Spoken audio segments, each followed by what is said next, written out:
Հարգելի գործընկերներ, երևի թե հետևյալ կերպ արձանագրենք, որ դատարաններում այնինչ տեղի է ունենում, դատարաններում այնինչ խոսում ենք, դատարաններում այն իրավական դիրքորոշումները, որ ներկայացնում ենք, այսքան մարդիկ գալիս են աջակցելու, դուք բոլորդ այսքան ժամանակ նվիրում եք այդ ամենը լուսաբանելու, ես իսկապես ինձ մոտ հարց է առաջանում, այս ամենը ինչի համար է արվում։ Եթե կարող է պարզապես հայկական ժամանակ օրաթերթը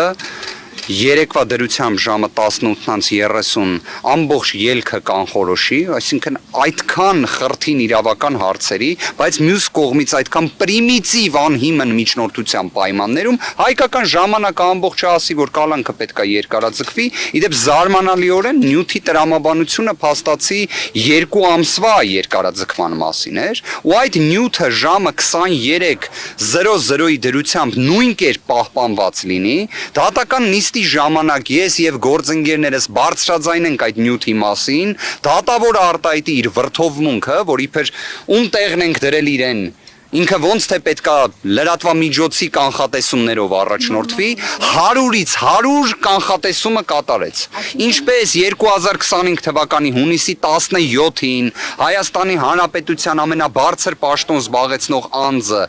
ուղղակիորեն կանխորոշեց իրավապի դրվագով, կար Վճռաբեկ դատարանի որոշում։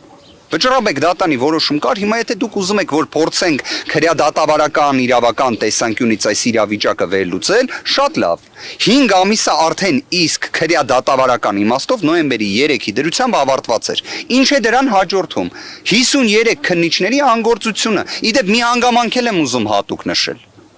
Իրականում, երբ ասում եմ 53 քննիչներ, ձևակերպմանս մեջ սխալ եմ անում։ Ներողություն եմ խնդրում։ Իրականում 53 քննիչ գումարած մեկ դատախազ, որովհետև դատական նիստի ընթացքում մենք բոլորս պարզեցինք, որ դատախազը մասնակցում է նիստերին օգնելու համար քննիչին։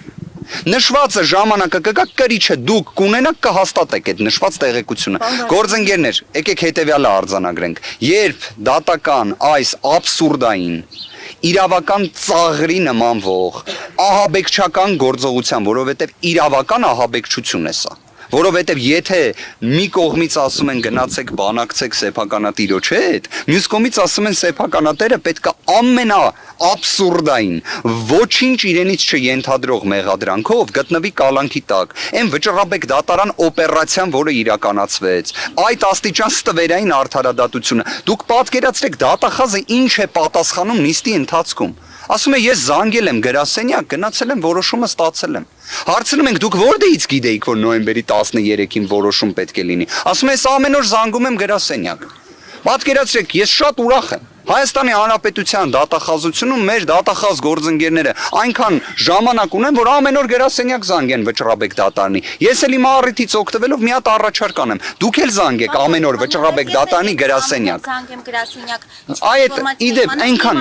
հա, իդեպ մի հատ ամեն օր զանգեք դուք էլ Վճռաբեկ դատարանի գրասենյակ միջդատական վարույթում գտնվող գործի դատական ակտի հրապարակման օր չիմանալու պայմաններում, որտեվ ինձ նոյեմբերի 13-ին իրազեկում են, որ նոյեմբերի 13-ին դատական ակտ է հրապարակվում, որն էլ ես ստանում եմ նոյեմբերի 14-ին, բայց դատախազը գիտի, որ նոյեմբերի 13-ին գնա գրասենյակից որոշում ստանա։ Էն էլ չկարողացանք պարզել, վերջը արձեռը նա ստացել թե այլ եղանակով է։ Կներեք գործընկերներ, ես ներողություն եմ խնդրում, դատական ակտը կլինի,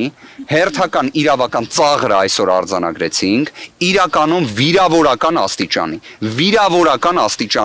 մարդ ով եկել է Հայաստանի Հանրապետություն, հունիս ամսին, իր հոր 40-ին մասնակցելու համար,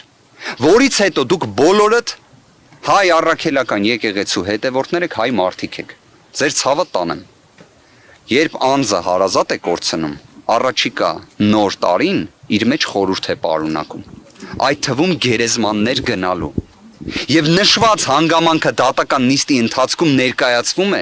քննիչը պնդում է միջնորդություն, որ մինչև հունվարի 18-ը Սամվել Կարապետյանը լինի անազատության մեջ, դատախազը պնդում է միջնորդություն, որ Սամվել Կարապետյանը մինչև հունվարի 18-ը լինի անազատության մեջ, եւ դատավոր Սարգիս Դադոյանը նշված հաստատում է, դրանից հետո բան չեմ ուզում հիմա խոսել։ Կներեք գործընկերներ, ես այսքանով ավարտեմ։